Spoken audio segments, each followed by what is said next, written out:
చింతనం సుకృతం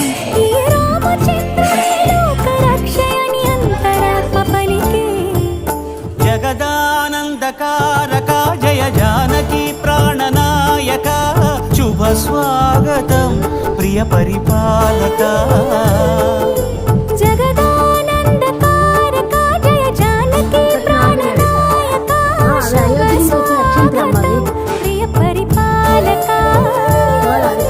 మంగళకరమౌ నీరాక ధర్మానికి వేదిక అవుగాక మా జీవనమే ఇక పావనమౌగాక నీ పాలన శ్రీకరమౌగాక సుఖ శాంతులు సంపదలిడుగాక నీ రాజ్యము ప్రేమ సుధామయమౌగాక